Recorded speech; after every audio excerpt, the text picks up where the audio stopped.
आतापर्यंतच्या माझ्या नाटकाची संगीतलाई सुरळीत चालली होती, पण यापुढे दैव मात्र अनुकूल दिसत नाही.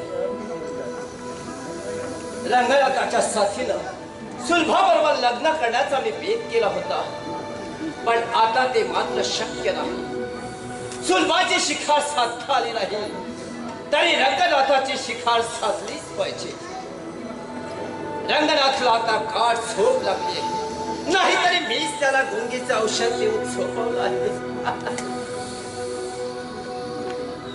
तो शुद्धीवर येईपर्यंत आपण आपला कारखाना उडकून टाकूया आणि पळून जाणंच ठीक. नाहीतर जुलूम जबरदस्तीने बेचार झालेले शेतकरी त्या रंगनाथाबरोबर माझी सुद्धा चटणी करायला मागं पाहणार. चला आपण आपला कारखाना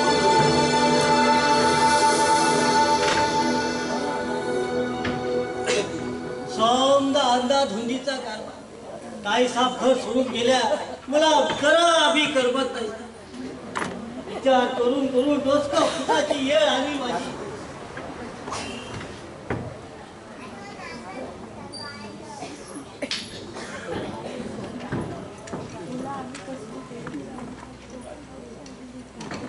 अहो खिशामध्ये काय लपवत असा? तुमच्या अंगाला दरदरू घाम कशा पाहिजे उठला? तुला चांभार चौकशा करायला कोणी सांगितलं? नॉनसेन्स. साहेबा, हजार लोक तुम्हाला बोजावून सांगलो की शिवीगाळ करायची नाही म्हणून. नॉनसेन्स म्हणून बडबड करू नकोस, मुकाट्यानं कामाला लाव. आणि हे पहा, रंगनाथ उठल्याबरोबर ही त्याला चिठ्ठी दे आणि सांग नागेशराव चंद्राच्या घरी गेले आहेत म्हणून. म्हणजे ते बाजार बसू? हो हो, त्या बाजार बसूच्याच घरी. दुसरं कोण करणार तुम्हाला? ते जे कोण आहेत तुम्हाला चराया?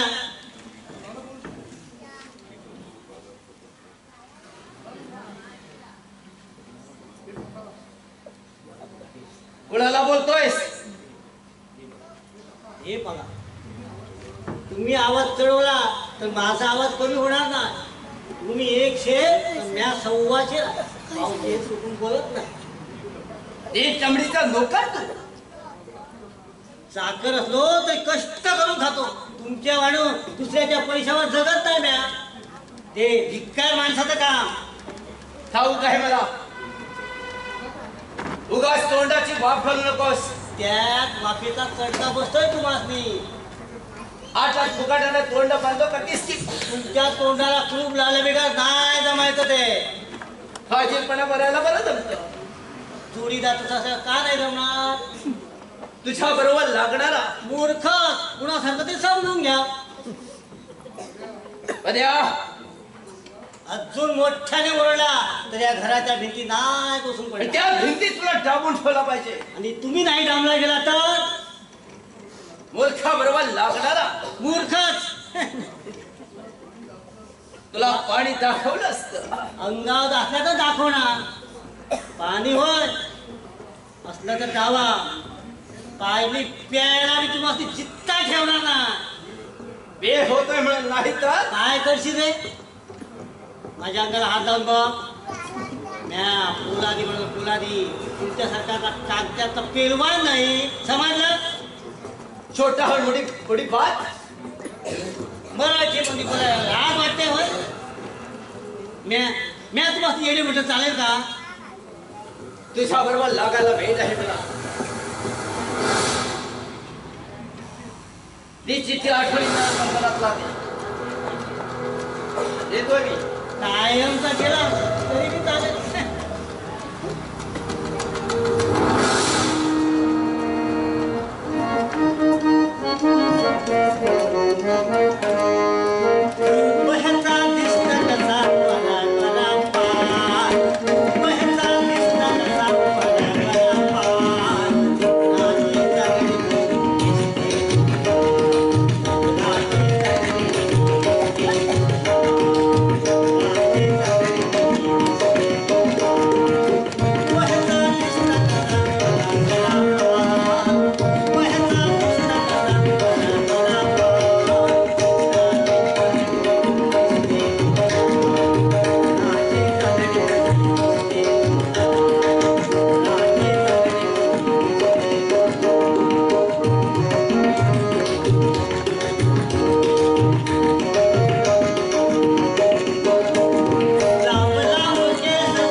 वधू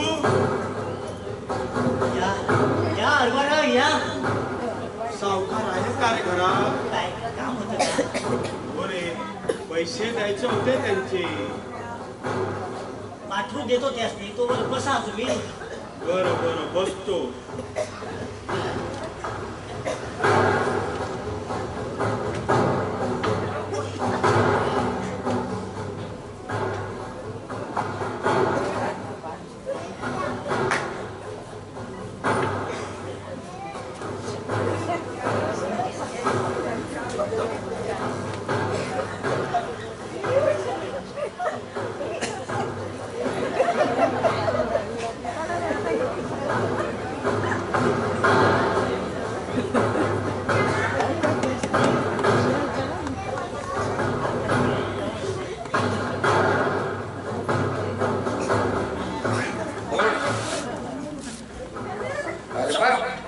सावकार राम राम सावकार.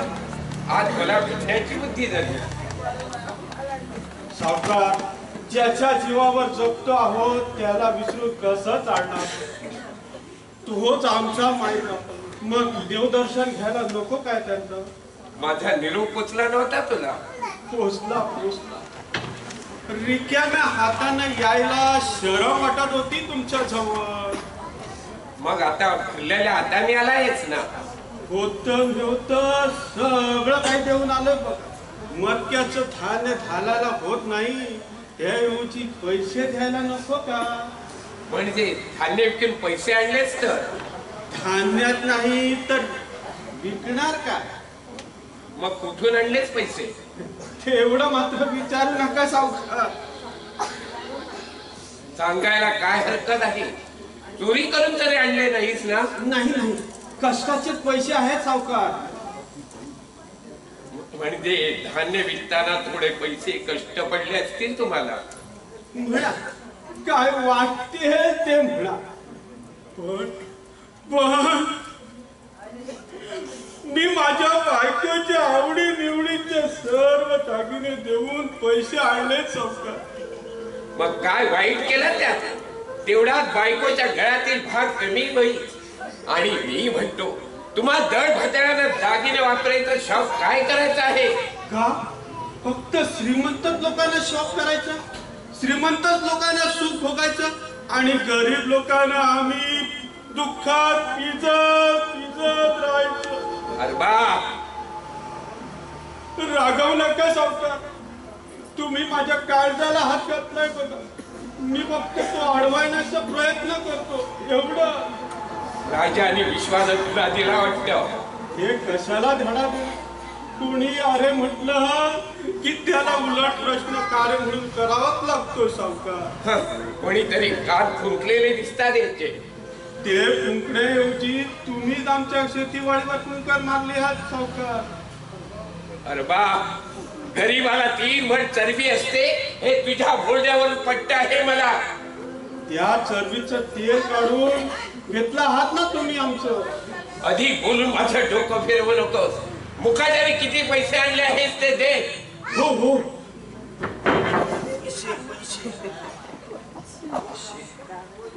कुठे ठेवले? हे घ्या सावकार. किती आहेत? 800 रुपये आहे सावकार. 800 रुपये? हे, माझ्या हिशोबाने एक खाटी भाताचे 3000 रुपये होता. बाकीचे कधी देणार? माझ्या श्राद्धाच्या वेळी देईन सावकार. थोडे थोडे करून देईन. घरात माझी पोर तापाने फणफणत. तिच्या औषध पाण्यासाठी 200 रुपये ठेवले. पाहिजे असल्यास ते पण आणून देतो बघा. पोराला पोसवत नाही तर जन्म तरी कशाला देता? सावकार, गरीबाबद्दल तुमच्या मनात थोडी सुद्धा दया नाही का? अगदी कसं हो तुमचं हृदय? हा, माझं हृदय दगडाच आहे. पण या दगडाच्या देवाची पूजा करायला तुम्ही इथं येतात ना. टाकीचे घाव सहन केल्याशिवाय देव सुद्धा प्राप्त होत नाही सावकार. आणि सुरंग लावला की दगडाच्या ठिंगण्या होतात, हे लक्षात ठेवा सावकार. ठाऊ आहे मला. बाकीच्या पैशाची काय व्यवस्था करतो ते कोण? त्यापेक्षा तुझी ती तरणी बाण कोण? पारू. तिचं काय झालं? माझ्याकडे घरकामाला पाठवून दे. माझ्या म्हणण्याप्रमाणे वागली तर उरलेल्या पैशावर पाणी सोडीन मी. सावकार तोंड सांभाळून बोला. गरीब असलो तरी इज्जतदार माणूस आहे मी. माझी पोर म्हणजे बाजारातली चंद्रवेषा नाही सावकार. आपल्या शिलाची विक्री करणारी. ओढ जाण्यासाठी शिलाची विक्री करायला काय हरकत आहे?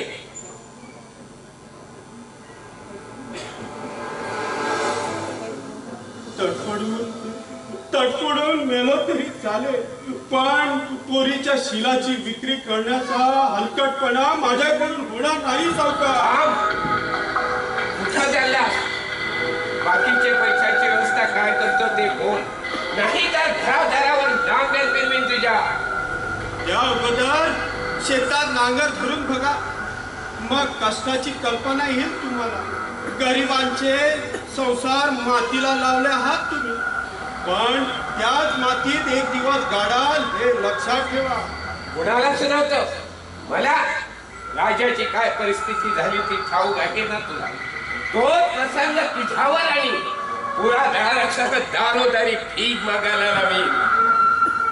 गरिबांना लुटणं हाच धंदा आहे तुमचा. खुशाल ठिंगण्या उडवा, पण लवकरच त्या ठिंगण्या एक होऊन तुमच्या आयुष्याची होळी केल्याशिवाय राहणार नाही. आयुष्याची होळी केल्याशिवाय राहणार. माझ्या आयुष्याची होळी आणि माझ्या आयुष्याची होळी, माझ्या आयुष्याची होळी. धनी साहेब, चिठ्ठी नागेशराव देऊन गेल्या. ती नागेशने चिठ्ठी दिली आणि तो कुठे गेला? चंद्राबाईकडे. ते जे कोण आहे त्याशी करायला.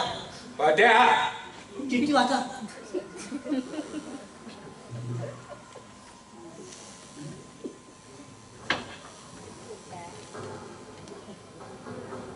प्रिय मित्र रंगनाथ, ही चिठ्ठी वाचून तुझ्या तळपायाच्या मस्तकात जाईल, पण माझा नाईलाज नाही.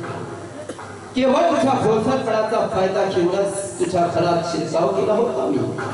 तुझ्या पैशाची आणि बहिणीची शिकार साधायची होती मला. दुसरी शिकार साधता आली नाही, म्हणून पहिली शिकार साधून तुझ्या घराचा कायमचा त्याग केला आहे मी. माझ्यासारख्या अल्पपरिचित माणसावर प्रत्येक बाबतीत विचार करून बहिणीचा शर करणारा तू एक मूर्ख माणूस आहेस, असं माझं प्रामाणिक मत आहे. तुझी बहीण खरोखरच देवता आहे रे, देवता. तुझ्याकडून होणाऱ्या अन्यायाला बेचार झालेले शेतकरी तुझ्यावर चाल करून येणाऱ्या तयारीत आहेत, आणि ही बातमी करताच माझा प्राण वाजवण्याच्या उद्देशानं तुझ्या घराचा त्याग करण्याचा शहाणपणाचा मार्ग स्वीकारला आहे. शेतकऱ्यापासून तुझा बचाव करण्यासाठी खरेदी केलेला पिस्तूल तुझ्याजवळच आहे. त्याचा योग्य तो उपयोग करावा. रागावू नकोस नजरात. मला दोष देण्यापेक्षा स्वतःच्या मूर्खपणाला दोष दे. अच्छा, गुड बाय. तुझा भोसरपणाचा फायदा घेणारा तुझा अल्पपरिचित मित्र नागेश. नागेश नागेश. काय पण कराय धनी साहेब? अखेर नागेशने माझ्या भोसरपणाचा असा फायदा उठवला आणि हरामखोर ही चिठ्ठी तू मला हातात देत आहे. हो, पण त्यात काय लिहिलं मला काय ठाव? सर्व काही ठाऊक होतं तुला, पण नागेशने पैशाने बंद केलेलं तुझं तोंड उघडणार तरी कसं? तू देखील चालता हो या घरातून. चल ठीक म्हणता ना.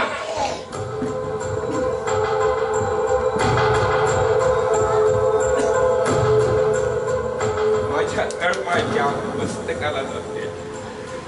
कोणते उपाय योजना करू की केल्याने भडकलेला बंगला अगदी शांत होईल. सर्वच बाजूनी माझा गोंड मारा झाला. त्यातच त्या बघा पडलेल्या स्वप्नानं माझं मन दुरुस्त ग्रासलेलं आहे. किती भयंकर स्वप्न होत ते. जे त्या स्वप्नाची आठवण होतात माझ्या अंगावर काटा उभा राहतो. मला ग्लानी येते. पाणी पाणी, मला कुणीतरी पाणी द्यावं. कोण तुला पाणी देणार? पाणी द्यायला तुझा नोकर कोणी आहे जाग्यावर? तू तर त्याला घराबाहेर काढलायस. नाही. तुझं त्याच्या गुणावर किती प्रेम होतं. तुझ्या बहिणीचा मला मागे धरून तिने तुझा घराचा त्याग केला. नाही. कोण तुझ्या हक्कीला घालून देणार आहे? तू पापी आहेस, चांडाळ आहेस, मानवतेचा शत्रू आहेस. नाही, मी पापी नाही. प्रत्येक गोष्ट मी विचारानं करीत होतो. प्रत्येक पाऊल विचारपूर्वक टाकत होतो. तू विचारी आहेस. विचारी मनाने तू प्रत्येक गोष्ट करीत असताना सुद्धा जगाला ते पडत नाही. तुला पडलेल्या भयंकर स्वप्नाला घेऊन भीतीच्या भुतामध्ये पछाडला जाऊ नकोस. प्रसंगावर राखून तुझ्यावर कोसळणाऱ्या संकटाचा प्रतिकार कर. उठ रंगनाथ. तुझ्याकडे असलेल्या पिस्तूल चाल करून येणारे शंकराची बळी घे. जा.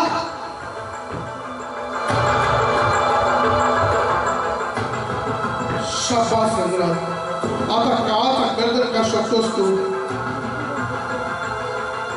या उन्मत्त शेतकऱ्यानो, माझ्यावर प्राण घेण्याला तर तुमचा बळी घ्यायला मी इथं तयार आहे.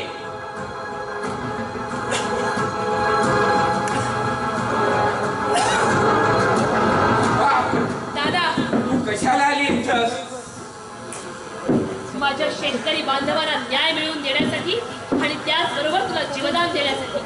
जीवदान द्यायला की माझा जीव घ्यायला? अरे तुझा प्राण घ्यायला. तुझ्याप्रमाणे रक्ताचं नातं विसरले नाही मी. मग या सर्वांना घेऊन इथं का आली आहे? मी या सर्वांना घेऊन इथं आले नाही, तर तुझं संरक्षण करावं या हेतूनं मला त्यांच्या बरोबर इथं यावं लागलं. कुणाच्याही संरक्षणाची गरज नाहीये. माझं रक्षण करायला मी समर्थ आहे. माझा प्राण घेणाऱ्याचं या फैस्तुलानं बळी घेणार आहे मी. दादा, आजपर्यंत ज्याला अन्यायानं वागवलंस, माणसातून उठवलंस, त्यांचेच बळी घ्यायला पुन्हा तयार झाला. नाहीला नाही. माझं मरण ओढवलं असताना मी स्वस्त बसू? चल दूर व्हा.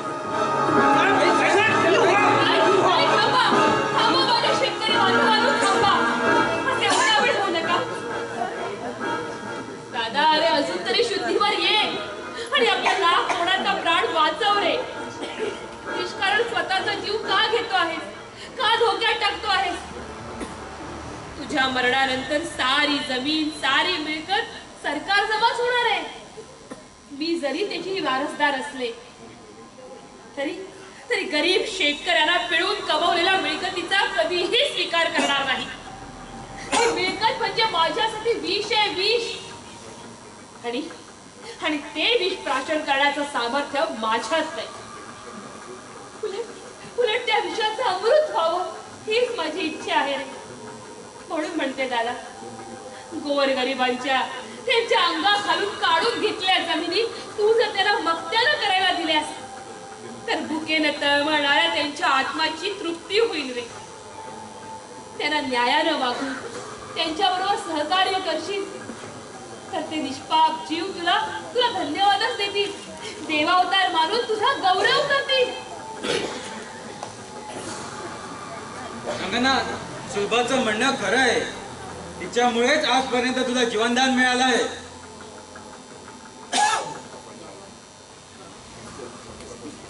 नाहीतर संतापाच्या आगीनं ओळखून निघणारा हे शेतकरी तुझा प्राण घेऊन ही आग शांत करतील. दादा, दादा, तुझ्या मरणाची भेसूर कल्पना मला सहजही होत नाही रे. तुझ्यात आणि शेतकरी बांधवांमध्ये हा अन्यायाचा लढा सुरू झाला आहे.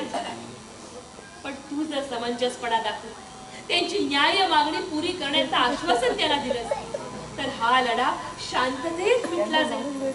त्यासाठी रक्तदान करण्याची गरजच भासणार नाही. आणि एवढंही करून जर तुला माझं म्हणणं पटत नसेल ना तर चालव तुझा पिस्तूल. तुझ्या पिस्तुलातील गोळीला माझ्या हृदयात ठाव द्यायला मी एका पायावर तयार आहे.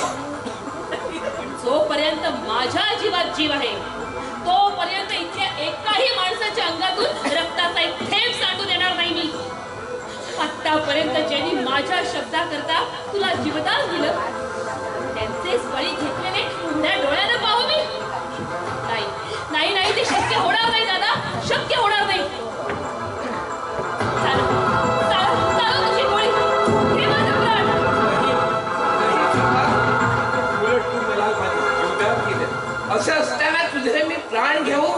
नाही नाही, याबद्दल तुझी मला क्षमा मागायला हवी. क्षमा कर मला सुलभा, क्षमा कर मला. दादा म्हणजे ते सर्व नागेशचे कारस्थान. पण तो नागेश देखील पळून गेला. काय नागेशराव पळून गेले? होय, पीडा गेली. पण या प्रकरणाने माझे डोळे उघडले. विश्वा, सुलभा, यापुढे हा रंगनाथ तुमच्याशी कधीही अन्यायामध्ये वागणार नाही. उलट गरीबाचा चाटा म्हणून जगू इच्छितोय. खरंच रंगनाथ? होय विश्वा, खरा अन्नदाता हे सारे शेतकरी आहेत.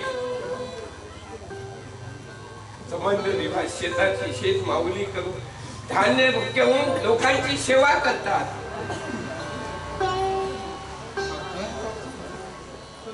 खरं सांगताय सावकार? होय शिवा, यापुढे कशी ती जमीन या न्यायाने मी तुम्हाला सगळ्यांना वागवणार आहे आणि तुमच्या जमिनी तुम्हाला मी परत करणार आहे. सावकार, गोळ गरिबावर दया केली तर ईश्वर तुमचं कल्याण करेल. सावकार, आमच्या तोंडचा काढून घेतलेला घास तुम्ही आम्हाला परत देणार. धन्य धन्य असो तुमची. माझी नव्हे, या दोघांनी डोळे उघडलेत माझे. आई साहेब, तुमच्यामुळे आज आम्हाला पुन्हा सुखाचे दिवस दिसणार आहेत. काही साहेब, गरिबाला न्याय देणारा तुम्ही न्याय देवता आहात. न्याय देवता. रंगनाथ, कुठे आहे रंगनाथ?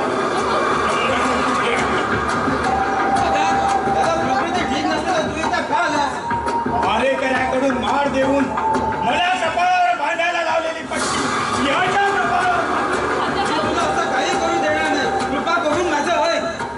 मी आता कुणाचाही ऐकणार नाही. चल दूर हो. असं काय करायचं राजा भाऊ? कोणीतरी आवरा होते ना, तुमची आवरा. याद राखा, जर का कुणी जागा सोडली तर या माझ्या फरशीनं त्याचं शील धडावेगळं केलं जाईल. राजा, पोरा काय करायलास? काय करायलास? तुम्ही कशाला आलात बाबा? पोरा, काय चालवलंस? एक जुनी सावकार, एक सैतान या जगातून नाहीसा करतात. रंगनाच्या वाटेला जाणार नाही असा शब्द दिला होता ना तुम्हाला. मला काही आठवत नाही. तुम्ही दूर व्हा. नाही नाही, रंगनाथच्या जीवाला धोका पोचू देणार नाही मी तुला. तू निघून जा राजा, तू निघून जा राजा. नाही गेलास तर लक्ष्मीची शपथ आहे. लक्ष्मीची शपथ का घातलीस बाबा? कारण तुझा मार्ग चुकीचा आहे. उतावळा होऊन आत्मघात करून घेशील. अरे, शत्रूला देखील प्रेमाने जिंकता येतं. रंगनाथ तर तुझा भाऊ आहे आणि त्याचा चूक तू करणार आहे. माझ्यावर मारेकरी घालून त्यांच्या करवी माझा प्राण घेताना त्याला तुझ्या बंधुत्वाचं नातं आठवलं होतं. बघा, हे तुझं बंडर आहे. त्यावेळी मी त्याचा विचार केला होता. उलट मानवतेला भयंकर कलंक लावणाऱ्याचे कृत्य करण्याच्या तयारीत होतो मी. त्यावेळी मला माणुसकी या साध्या शब्दाचा अर्थ कळला नाही मला. सुलभा आणि विश्वानं माणुसकीचा धडा दिलाय मला. ज्यावेळी माझ्या मरणाची कल्पना मला आली, त्याचवेळी मला दुसऱ्याच्या मरणाचा एक बेकुमत कळली. काका, तुमचा देखील महान अपराध केला आहे. तुम्ही मला जमिनीसाठी विनवणी केली असता तुम्हाला लाटेच्या ठोकरीने उडवलं नाही. अरे रे, कुठं फेडून मी हे पाप? बंगाजी केलेल्या पापाबद्दल क्षमा करा काका, मला क्षमा करा. नाही रंगनाथ, असं वाईट वाटून देऊ नकोस. राजा, आजपर्यंत तुझे केलेले सर्व अपराध विसरून जा. मी पूर्वीचा रंगनाथ राहिलो नाही. तुझा भाऊ या नात्याने तुझ्याजवळ बोलतो आहे. यापुढे उच्च नीच हा भेदभाव कधीच करणार नाही मी. आम्ही सारी धरणी मातेची लेकरं आहोत. आम्ही इथं गोड गुलाबीने राहून या धरणी मातेची सेवा करूया आणि अधिक धान्य पैकीवर आणि या गावातील लोकांना सुख समृद्धी करूया. राजा, असा पाहतोस काय माझ्या बोलण्यावर विश्वास नाही का तुझा? सांग राजा, माझ्या बोलण्यावर तुझा विश्वास नसेल तर कुशाल त्या फरशीनं माझं शिर धडा वेगळं कर. माझ्यासारख्या पापी माणसाच्या मरणाने कुणाचंही नुकसान होणार नाही, कुणाचंही नुकसान होणार नाही. नाही नाही रंगनाथ, मी तुझा खून करणार नाही. आता कबूल केल्याप्रमाणे वागायला तयार असशील? पूर्वीचं वैर विसरून बंधुत्वाच्या नात्याने मी तुझ्याशी वागायला तयार आहे. राजा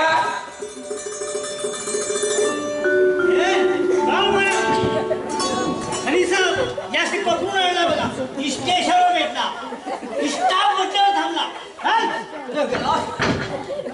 मला क्षमा बेशरम माणसा, गुन्हा करून वर क्षमा मागतो. रंगनाथ, सोडू नकोस त्याला. मी त्याचा समाचार देतो. जगलात हे पैसे घे आणि मला सोडून दे रे. परत कसं करणार जगलात? त्यापेक्षा तुझ्या जीवाचं जीवनदान करून तुझ्या रक्ताने माझी फरशी धुवून काढतो. राजा, सर्व गोष्टी कायदेशीर होऊ दे. काय तुझं म्हणणं? किंवा भावा, याला पोलीस स्टेशनवर घेऊन चला. रंगनाथ सोडून दे रे मला. आता रडून का उपयोग? चल चालता हो, घेऊन जा त्याला.